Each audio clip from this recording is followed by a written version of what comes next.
the Julian CAIRO boot in Horween Calico bone.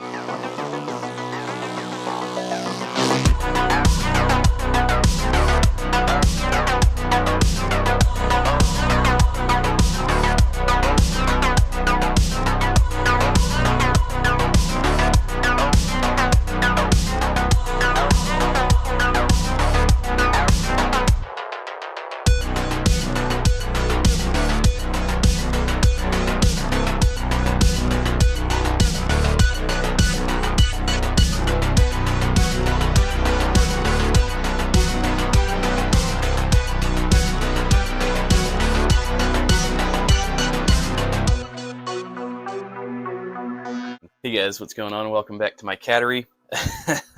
I'm Dale of Dale's Leatherworks.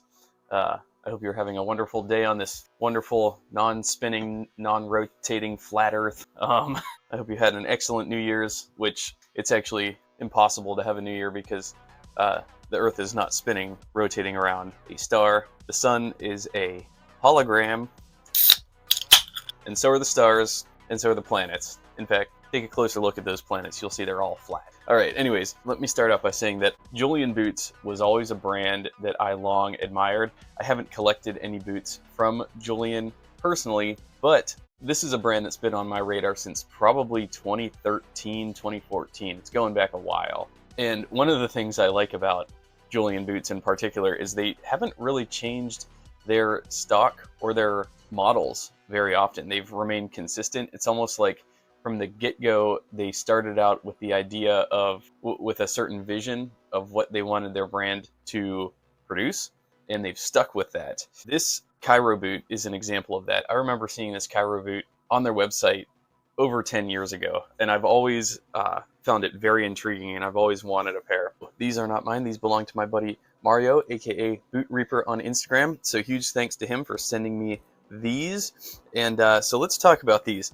So this is the Julian CAIRO boot. It retails at $875. You can order it in basically all sizes from 6 to 13. You can customize your sole. You could get a thin rubber sole, you could get a nailed sole, or you could get the airborne half rubber sole. And that is in fact what we have here, the airborne half rubber sole. I absolutely love these.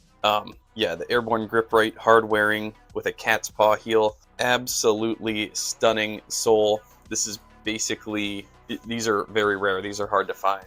So it's really cool that Julian offers this as an option. It's got 6 eyelets in cream. Again, this is Horween Calico bone. It's sueded and tumbled. No hooks. The heel is a leather base and a 1/2 inch airborne rubber heel. And actually on this pair, it is the cat's paw heel. And production of boots takes 3 to 5 weeks for completion, plus 3 to 5 business days for delivery. So they are built to order, which is pretty neat. And yeah, I did a deeper dive on this brand in a previous video from probably about a year and a half ago. But Julian Boots was established in 2005. All boots are hand assembled. They do make boots made to measure. The factory is located in Los Angeles. And you could also email them for custom made if you wanted to go that direction. So let's get a look at this CAIRO boot.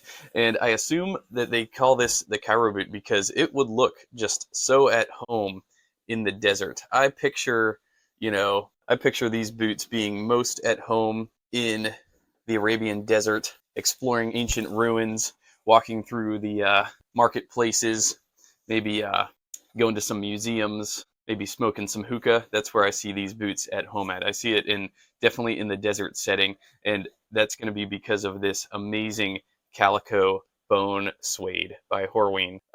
It would match perfectly with a desert landscape, I think. So the cap toe is interesting because it's not a flat. It's got a curvature to it, unlike the earth, which is totally flat. No, this cap toe has a bit of a curvature to it, and there's just a little divot in the center of it. From the clicking machine. It's like that on both boots, and so I assume that's a stylistic thing. It is triple stitched down. The toe is very structured. Wow, probably Celastic in there, but yeah, I can't move it. A beautiful last. Looks to be a Munson type last, very rounded out, very nice round curvaceous shape to it. Doesn't cut in too sharp in the waist or anything like that. So these are in a size 10, 8 eyelets all the way up. We've got a 7-inch shaft, comes to 9 inches from the ground to the top, but 7¼ inch shaft from the base of the heel to the top. So it's a nice taller boot, very proportionate. Got a pull tab back here. There isn't any structure added to the top of the boot, so it's going to be a little floppy, but it is well structured in the heel and in the toe. And then we've got a roll top collar at the throat, and the tongue is gusseted about half of the way up, which is good. So again, if you're using these as desert boots, you won't be getting sand in your foot from here up. So if your pant leg is covering down to this portion, you're living a sand-free life, my friend. Well, unless you trip and bury your face in the dirt. Got a nice beefy midsole. And yeah, the sole edge is not finished. It's sanded down, but it doesn't have a finishing top coat or anything on there. So it's nice. You've got the nice raw leather expression coming through, which I really like. It complements against the Calico bone suede very nicely. So I always appreciate Julian boots from the artistic standpoint. You know, a lot of makers, they focus on utility. A lot of makers focus on comfort. I think Julian is really what just captivates me about this company so much is their imagery, their artistry. Very old world artistry going on, very much an old world feel, a traditional like 1800s, early 1900s type of a feel before the ages of large-scale industrialization, mass production. It harkens to an old world type of a feel, which I really resonate with, which is the whole reason I started Dale's Leatherworks, was because I wanted to recapture the essence of old world handmaking, old world leatherworking. You know, I wanted to remake things that could have been seen and used hundreds of years ago. Using primitive tools. I think that's what Julian Boots is sort of going for as well. And he taps into old world Europe. Julian Boots also has a presence in Japan, where they're very discerning. They have a very discerning boot scene over there. Okay, so this back heel stay is really cool too.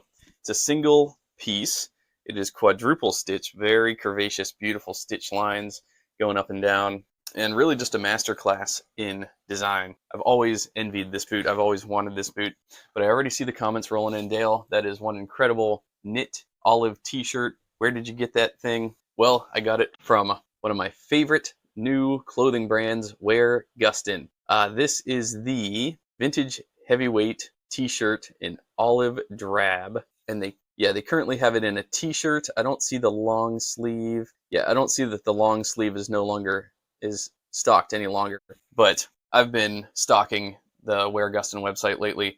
They're just offering the top best premium quality goods at probably a 30% price reduction because of their business model, in that most of their garments that they do crowdfunding, and so that reduces risk on the company. It reduces overhead, it reduces overstock.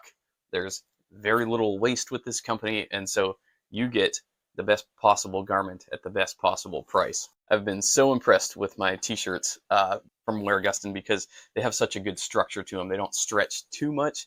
There is some stretch, but they don't stretch a whole lot. So they call this the vintage heavyweight. It's a true American icon that will transport you back in all the right ways. It's got special veg tan leather labels, spot on vintage feel, and modern fit. Best of all, they offer a value you won't find anywhere else and accelerated delivery. It's 100% 8-ounce cotton. And for sizing, I vacillate between extra small and small. Typically, I wear a small in jackets, but an extra small in my t-shirts, just because I like a little bit more of a fitted fit. This is an extra small. It is not too small on me.